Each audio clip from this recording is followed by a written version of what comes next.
그 예전에 들었던 가요 중에 속이고 속는 세상, 사랑도 팔고 사는 속이고 속는 세상이라는 가요의 가사가 있었습니다.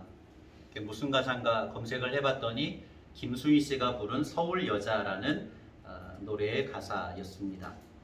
좀 더 가사의 내용을 보면 사랑도 팔고 사는 속이고 속는 세상, 오로지 믿고 의지한 당신마저도 나를 버리신 서울이 싫어졌어요. 이런 가사의 내용으로 이루어지고 있었습니다. 가사의 내용 그대로 오늘날의 세상은 속이고 속는 세상, 속고 속이는 세상이라고 할 수 있겠지요. 속된 말로 하면 세상에 믿을 놈 하나도 없는 그런 세상이고, 눈 뜨고 코 베어 간다는 말이 실감나는 세상이 오늘날의 세상이라고 할 수 있습니다. 야곱과 라반이 사는 세상이 그랬습니다. 야곱과 라반의 이야기를 쭉 읽어보면 참 흥미로운 장면들이 많은데, 속고 속이는 그런 치열한 신경전들이 벌어지고 있는 모습을 볼 수 있고, 오늘 말씀에도 그러한 내용들을 볼 수 있습니다. 야곱이 누구와 누구를 속였습니까? 형과 아버지를 속였습니다. 그 때문에 형의 분노를 사게 되어지고 외삼촌 라반의 집에 피신을 오게 되었지요. 이곳에서는 속이던 자가 속는 자가 되었습니다. 외삼촌 라반에게 끊임없이 속았습니다. 라헬을 주기로 약속해놓고 레아를 먼저 주었습니다. 품삯을 계약을 해놓고 제대로 된 품삯을 계산하지 않아서 10번이나 외삼촌에게 속아야 했던 야곱의 삶이었습니다. 오늘 본문을 읽다 보면 라반이 야곱에게 이런 이야기를 합니다. 네가 왜 나를 속였냐? 2번이나 이런 이야기를 하는데, 한편으로 그 내용들을 알고 들여다보면 참 우스운 이야기이기도 합니다. 사실 야곱의 입장에서는 라반을 속인 것이 없죠. 그저 조용하게 도망쳐 나왔을 뿐입니다. 그런데 라반은 야곱을 찾아와서 하는 말이 네가 왜 나를 속였느냐? 2번씩이나 그런 이야기를 하고 있지요. 그리고 나서 후반부에 가게 되어지면 하나의 반전이 이루어지게 되지요. 어떤 반전입니까? 야곱보다 한 수 위였던 라반을 누가 속이고 있습니까? 라반의 딸 라헬이 속이고 있지요. 참 흥미로운 장면이라고 할 수 있습니다. 라헬은 아버지 라반의 드라빔을 훔쳤고 낙타 안장에 그것을 집어넣고 그 위에 앉았습니다.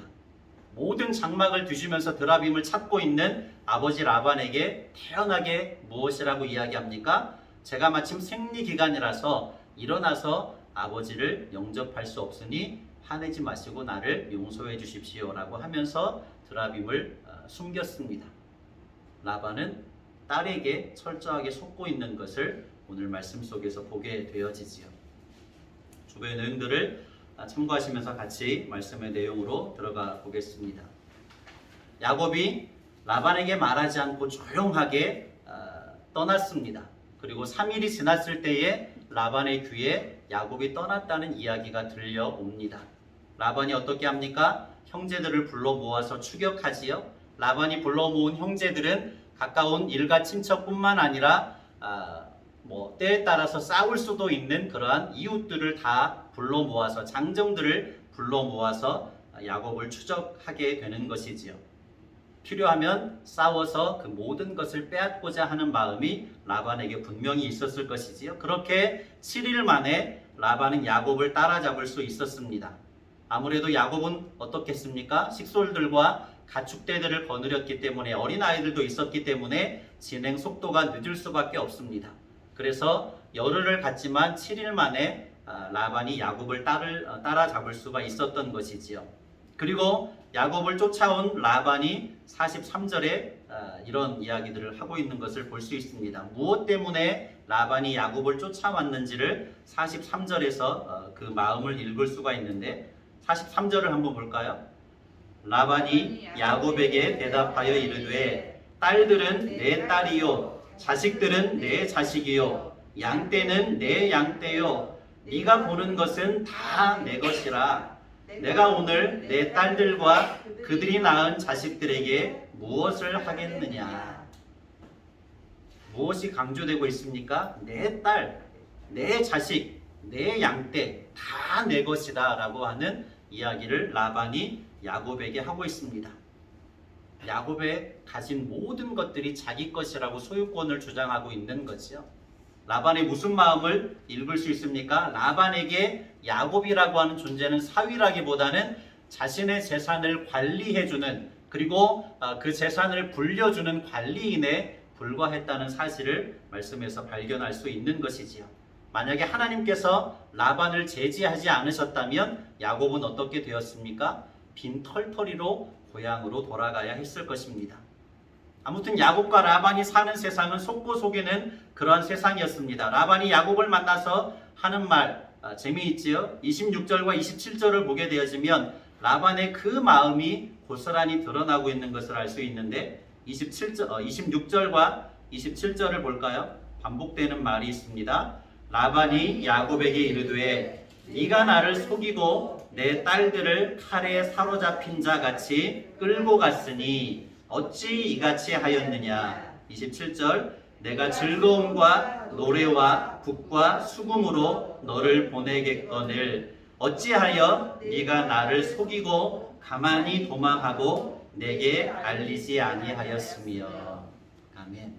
조금만 들여다보면 라반이 무슨 마음인지를 충분히 알 수 있습니다. 라반의 속이 다 보이죠? 과연 야곱이 몰래 도망치지 않고 라반에게 내가 떠나겠습니다. 이제는 내 고향으로 내 식솔들과 내가 소유하게 된 모든 가축대들을 이끌고 내 고향으로 돌아가겠습니다. 그렇게 말했다면 라반이 과연 북과 수금을 치면서 노래하면서 즐거워하면서 야곱을 떠나보냈을까요? 절대 아닐 것입니다. 첫째는 회유하려 들었을 것이고, 둘째는 어떻게 하겠습니까? 회유해도 말을 듣지 않으면 강제해서라도 야곱을 주저앉히려고 했을 것이 분명합니다. 어디에서 그것을 확인할 수 있냐면 29절 서두를 보면 무엇이라고 라반이 야곱에게 이야기합니까? 너를 해할 만한 능력이 내 손에 있으나 라고 말하고 있습니다. 너를 해칠 만한 능력이, 네가 지금 소유하고 있는 모든 것을 빼앗을 만한 능력이, 그 힘이 내게 있지만 무엇 때문에 그것을 제지하고 있습니까? 하나님께서 꿈에 그에게 나타나셨기 때문입니다. 너를 해할 만한 능력이 내 손에 있으나. 라반은 야곱이 거부가 되는 것을 지켜보았습니다. 그리고 안색이 변하였습니다. 아무리 생각해도 얼룩진 것이나 점 있는 것이 태어날 확률이 떨어지는데, 이상하게도 야곱의 치는 양과 염소들은 아롱진 것이 태어나고 점 있는 것들이 태어나는 거죠. 그래서 그 야곱이 부자가 되는 것을 지켜보면서 안색이 변했습니다. 그러나 또 한편으로 라반이 생각한 것은 무엇이었겠습니까? 그것은 어차피 내 재산이다. 내가 얼마든지 내 힘으로 그 야곱이 가지고 있는 것을 내가 통제할 수 있을 것이다. 이런 생각을 가지고 있었던 것이죠. 그 마음이 29절에서 너를 해칠 만한 능력이 내 손에 있으나 라고 하는 말 속에 담겨져 있습니다. 그런데 그런 라반을 하나님께서 어떻게 하십니까? 통제하셨습니다. 24절을 보겠습니다. 24절 같이 보죠. 밤에 하나님이 아람 사람 라반에게 현몽하여 이르시되 너는 삼가 야곱에게 선악간에 말하지 말라 하셨더라. 아멘. 29절도 볼까요? 29절 너를 해할 만한 능력이 내 손에 있으나 너희 아버지의 하나님이 어젯밤에 내게 말씀하시기를 너는 삼가 야곱에게 선악간에 말하지 말라 하셨느니라. 그리고 31절까지 이어서 볼까요? 31절에 보면 라반과는 다른 야곱의 마음도 볼 수 있습니다. 야곱이 라반에게 대답하여 이르되 내가 생각하기를 외삼촌이 외삼촌의 딸들을 내게서 억지로 빼앗으리라 하여 두려워하였음이니이다. 아멘. 라반의 속마음은 야곱을 뒤쫓아올 때 그 모든 것을 되찾아 오려고 하는, 빼앗아 오려고 하는 것이 라반의 진심이었습니다. 그런데 하나님께서 꿈 가운데 나타나셔서 야곱의 라반의 그 마음을 제어하시지요. 반대로 야곱의 마음은 무엇이었을까요? 몰래 도망칠 수밖에 없었던 이유가 무엇일까요? 야곱은 20여 년 동안 외삼촌 라반과 함께 살면서 외삼촌이 어떤 사람이라는 것을 너무나 잘 알고 있는 거죠. 자기가 자, 가진 모든 것들을 이끌고 떠나겠다고 하면 그것을 막을 것이 분명했습니다. 외삼촌이 뒤쫓아와서 자신의 모든 것을 빼앗아갈 것을 알고 있었습니다. 무엇이라고 이야기했습니까? 외삼촌이 외삼촌의 딸들을 내게서 억지로 빼앗으리라 그것이 두려웠기 때문입니다 말하고 있지만 딸들과 손자들을 라반이 빼앗을까요? 무엇을 빼앗고자 하는 목적이 라반에게 있었을까요? 딸들과 손자들이 아니라 그 재산들을 빼앗고자 하는 마음이 라반에게 있었고 또 그것을 빼앗기고 싶지 않은 그 마음이 누구에게 있었습니까? 야곱에게 있었습니다. 그 두 마음이 서로 아주 민감하게 교차하고 있는 것들을 오늘 말씀에서 알 수가 있습니다. 어제 다니엘 기도회의 강사가 금요일 저녁까지는 정말 은혜롭게 쉽게 들을 수 있는 그러한 강사였는데 어제 강사는 정말로 난해했습니다. 무슨 이야기를 하는지 알아듣기가 참 어려웠습니다. 그런데 그 중심에서 말하는 한 가지가 있었는데 어떤 한 사람이 이런저런 이유로 세상에서 사람들과의 관계에서 고립되기 시작하면 철저하게 자신 안에 갇혀서 스스로를 가두고 혼자서 살아갈 수 있겠구나. 고립된 세상 속에서 살아갈 수 있겠구나 하는 것을 느꼈습니다. 김현재라고 하는 작가인데 13살 때 엄마가 미역국을 끓여서 어디로 가져가야 하는데 아무튼 미역국을 담아서 드럼통 같은 그 통 있잖아요. 국을 담는 통에 사람을 데리고 가야 되는데 자기가 그 손에 무엇을 들었는지 또 다른 사람이 필요했습니다. 그래서 딸아이를 데리고 가려고 하고 딸아이가 내가 그것을 들겠습니다 해서 미역국 통을 머리 위에 이어졌는데 그 순간에 뜨거운 미역국이 쏟아져 내린 거죠. 그 뒤쪽으로 다 화상을 입게 된 것입니다. 그런데 엄마는 그 심각하게 화상을 입은 딸아이를 외면했습니다. 내버려 두었고 방치했고 딸아이는 그 순간에 내가 엄마에게 버려졌다라고 하는 생각을 품게 된 거죠. 가장 가깝게 소통해야 될 엄마에게 버려졌다는 생각이 스스로를 가두게 되는, 스스로를 고립시키게 되는 그러한 동기가 되어서 아주 오랜 시간 동안 스스로 자기를 가두고 그 감옥 속에 혼자서만 살았다라고 하는 것을 어제 이야기를 통해서 들을 수 있었는데 그런 그녀를 하나님께서 찾아가셔서 만나 주셨다는 것. 스스로 하나님을 찾은 것이 아니라 하나님께서 그녀를 찾아가셔서 만나 주셨다라고 하는 이야기를 들을 수 있었습니다. 20여 년의 시간 동안 야곱과 라반은 함께 살았습니다. 그런데 두 사람은 어떻습니까? 서로에 대해서 완전히 고립된 그러한 관계를 맺고 있었던 것을 알 수 있지요. 교회는 성도의 교제가 있는 공동체입니다. 온라인 예배나 영상 예배를 제가 그렇게 찬성하지 않는 이유는 무엇 때문입니까? 예배는 성도 간에 교제가 있어야 하기 때문입니다. 얼굴과 얼굴을 맞대는, 인격과 인격을 맞대는 교제가 있어야지만 참된 예배로 하나님께 나아갈 수 있기 때문이지요. 영적 가족으로서 목양교회가 성도 간에 공감하고 소통할 수 있는 친밀한 교제를 이루어갈 수 있으시기를 예수님의 이름으로 간절히 축복합니다. 더 나아가 여러분의 삶의 현장 속에서 가족 간의 관계에서도 친구와의 관계에서도 또 이웃과의 관계에서도 적절하게 소통하고 교제를 이루어갈 수 있으시기를 바라고 무엇보다도 하나님과의 관계가 깊이 소통하고 공감할 수 있는 친밀한 교제를 이루어갈 수 있는 그러한 은혜로운 관계를 맺어가는 저와 여러분이 되시기를 예수님의 이름으로 간절히 축복합니다. 두 번째 단락을 볼까요? 원래 라반의 계획은 야곱을 되돌리고 모든 것을 빼앗으려고 했던 것이 분명합니다. 그런데 하나님께서 그것을 막으시지요. 그러자 라반이 야곱을 뒤쫓아온 또 한 가지 이유가 오늘 말씀에 드러나고 있습니다. 30절이지요. 오늘 말씀의 중심에 이 내용이 담겨져 있는데 30절입니다. 이제 네가 내 아버지의 집을 사모하여 돌아가려는 것은 옳거니와 어찌 내 신을 도둑질하였느냐. 그것을 빼앗을 수 없게 되자 두 번째 이유를 이야기하지요. 그것은 무엇입니까? 어찌 내 신을 도둑질하였느냐. 여기서 말하는 라반의 신은 무엇입니까? 가정의 수호신이었던 드라빔입니다. 그것을 누가 훔쳤어요? 딸 라헬이 훔쳐왔습니다. 집과 가족을 지키는 우상이고 금이나 은이나 혹은 나무로 만들었던 신이고, 우리 주변에서 가장 흔하게 볼 수 있는 것은 로마 가톨릭 교회의 신자들이 집안에 보면 뭐 탁자 같은 거 위에 마리아상을 올려놓지요. 그 정도 크기의 그 가정을 지키는 수호신 역할을 했던 것이 고대 근동 지역의 라반의 집에 있었던 드라빔이라는 우상이었습니다. 그 우상을 라헬이 훔쳐왔습니다.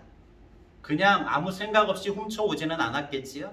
라헬이 생각하는 드라빔을 훔쳐야만 했던, 우상을 훔쳐야만 했던 몇 가지 이유들이 있었을 것입니다. 그 첫 번째 이유는 그 드라빔이 말 그대로 자신의 가정을 지켜줄 것이라고 생각했기 때문이지요.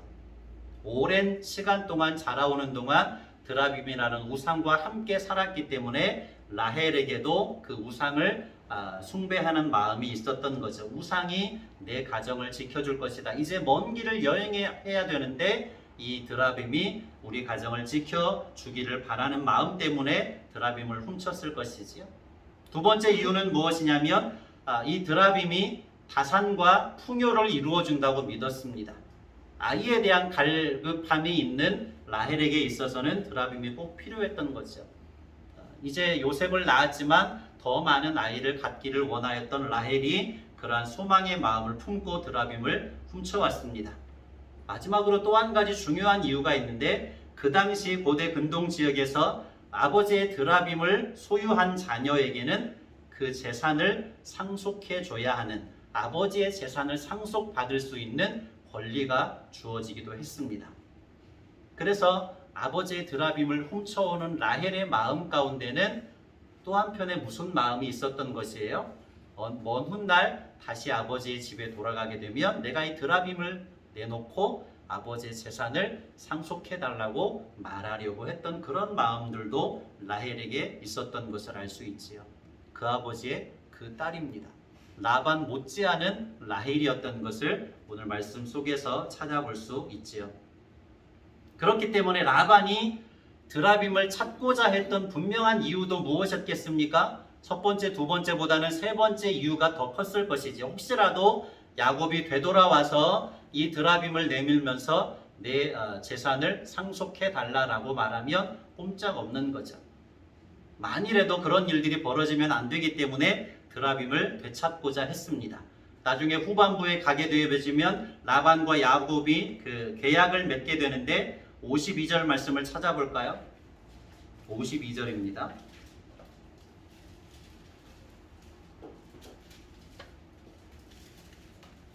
같이 보죠. 이 무더기가 증거가 되고 이 기둥이 증거가 되나니 내가 이 무더기를 넘어 네게로 가서 해하지 않을 것이요 네가 이 무더기 이 기둥을 넘어 네게로 와서 해하지 아니할 것이라. 아멘.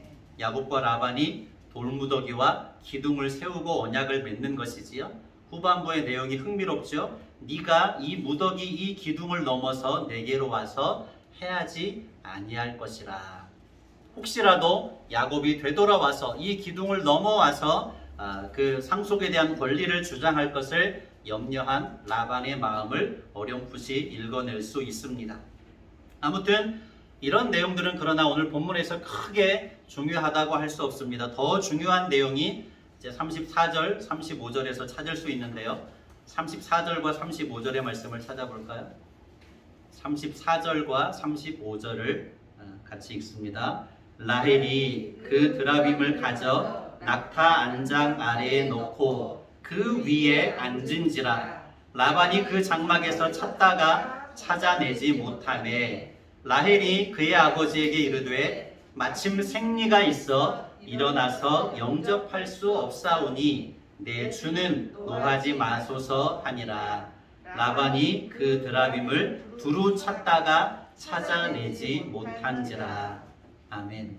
무엇을 알 수 있을까요? 드라빔은 고대 근동에서 가정의 수호신으로 나름의 영향력, 막강한 영향력을 가지고 있는 우상이었습니다.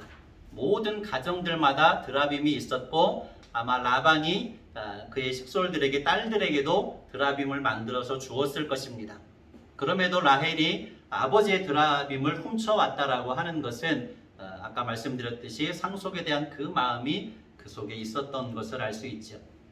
아무튼 라헬이 그러한 관습 속에서 자라왔기 때문에 드라빔을 훔쳐온 것이고 그것을 가지고 아버지의 상속권을 주장하려고 하는 마음도 있었을 것이지만 그것보다 중요한 것은 고대 근동 지역에서 라반이 살고 있던 지역에서 드라빔이라는 우상이 그 사람들의 실제 삶 속에 깊숙이 뿌리 박혀 있었다는 것이지요.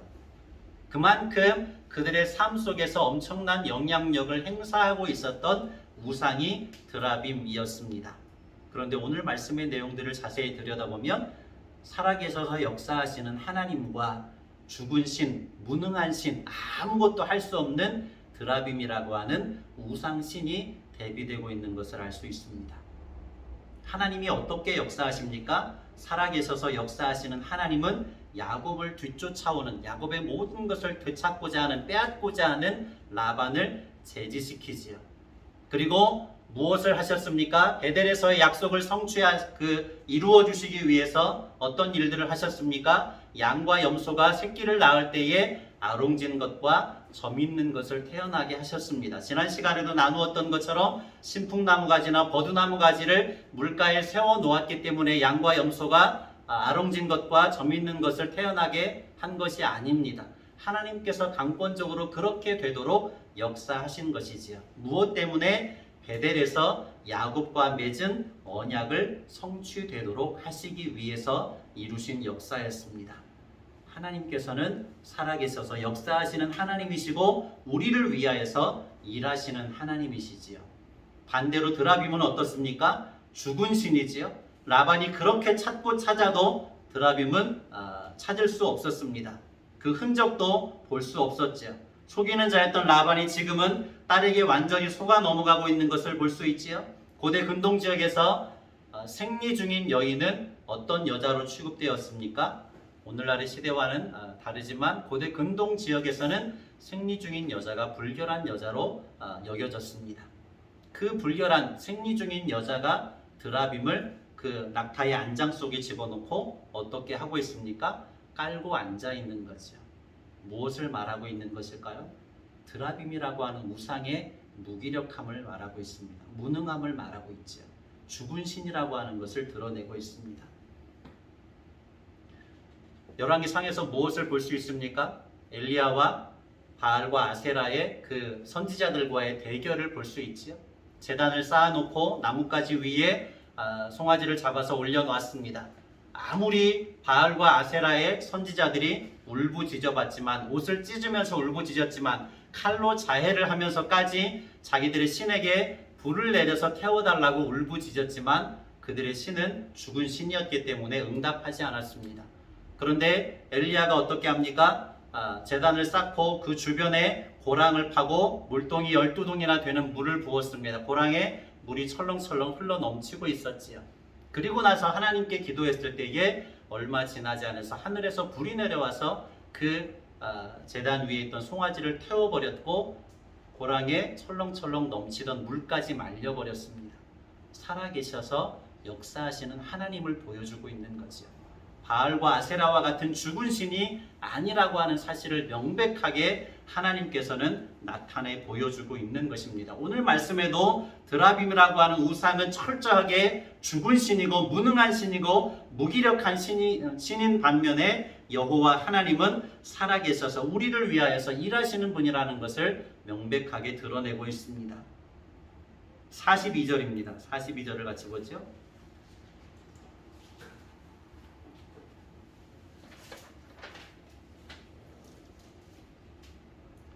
우리 아버지의 하나님, 아브라함의 하나님, 곧 이삭이 경외하는 이가 나와 함께 계시지 아니하셨더라면 외삼촌께서 이제 나를 빈손으로 돌려보내셨으리다마는 하나님이 내 고난과 내 손의 수고를 보시고 어젯밤에 외삼촌을 책망하셨나이다.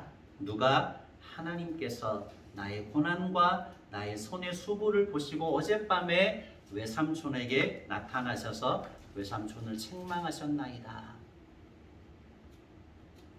속고 속이는 세상이지요. 눈 뜨고 코 베어 간다라고 하는 말이 그렇게 낯설지 않게 느껴지는 세상이기도 합니다. 그러나 살아계셔서 역사하시는 하나님께서는 졸지도 주무시지도 아니하시고 우리를 지켜보신다고 말씀하십니다. 야곱의 모든 것을 빼앗고자 뒤쫓아오던 라반을 제어하신 살아계시는 하나님이시지요. 양과 염소가 새끼를 낳을 때에 아롱지고 점 있는 것을 태어나게 하시는 놀라운 역사를 이루시는 하나님이라고 할 수 있습니다. 그 베델에서의 약속을 지키시는 하나님이신 것이지요. 신약, 구약 무슨 뜻입니까? 옛 약속, 새 약속이라는 뜻입니다.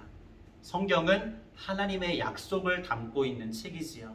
어떤 약속에 대한 책입니까? 내가 너희를 구원할 것이다 라고 하는 약속을 담고 있는 책이 성경입니다. 그 약속을 믿고 나아갈 때에 하나님께서 우리를 위하여서 일하셔서 우리의 영혼을 구원할 뿐만 아니라 우리의 삶도 구원해 주시는, 우리의 생활도 구원해 주시는 놀라운 역사들을 경험하게 될 줄로 믿습니다.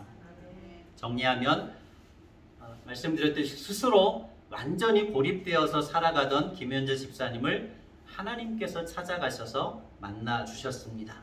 400여 년을 고통 속에서 부르짖었던 이스라엘 백성들을 하나님께서 누구를 통하여서 찾아가십니까? 모세를 통하여서 찾아가셔서 그들을 건져내시고 약속의 땅으로 인도하신 것을 우리는 알고 있지요. 무엇보다 어떻습니까? 저와 여러분들은 죄와 죽음으로 죽었던 사람들이었습니다. 간증자들이 계속 이야기하는 것 중에 하나가 우리가 얼마나 추악한 죄인인지 하는 것들을 이야기하고 있습니다. 어제 그 집사님도 하나님 앞에 회개 기도를 하게 하는데 자기 속에 있는 벌레 같은 것들이 다 토해져 나오는 것과 같은 경험을 했다고 이야기했습니다. 그리고 나서 자기의 몸이 정말로 가벼워졌다고 이야기하죠. 마치 토설물들을 토해내는 것과 같은 기분이었다고 이야기하는 것을 들을 수 있었는데, 하나님께서는 죄와 죽음의 고통 가운데 있는 우리들을 그 죄로부터, 죽음의 고통으로부터 해방시키시고 구원하시기 위하여서 친히 사람의 몸을 입으시고 성육신 하셨고 십자가 위에서 대속의 죽음을 죽어주신, 그리함으로 우리를 향하신 하나님의 사랑을 보여주신, 우리를 찾아오시는, 우리를 위하여서 일하시는, 구원하시는 하나님이신 것을 다시 한번 깨닫는 은혜가 있으시기를 바랍니다. 여러분의 삶을 들여다보면 속는 자입니까? 속이는 자입니까? 혹시 누군가를 여러 차례 속인 것이 있었다라고 하면 하나님 앞에 돌이켜 회개하시기 바랍니다. 또한 세상 속에서 많은 것들을 속고 살았다라고 하는 억울한 생각을 가지고 있다고 하면 하나님 앞에 토로하시고 살아계셔서 역사하시는, 우리를 위하여서 일하시는 하나님 앞에 여러분의 삶의 모든 것들을 맡기시기 바랍니다.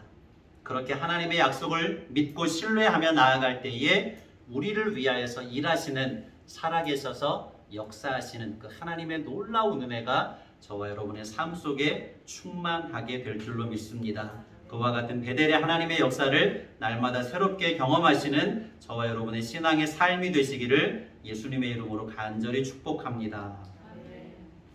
고마우신 아버지 하나님, 진실로 감사합니다. 하나님은 죽은 신이 아니라 살아계셔서 역사하시는, 우리를 위하여서 일하시는, 우리를 구원하시기 위하여서 눈동자와 같이 우리를 지켜보고 계시는 하나님이신 것을 다시 한번 깨닫습니다. 하나님 앞에서의 삶을 살아갈 수 있기를 원합니다.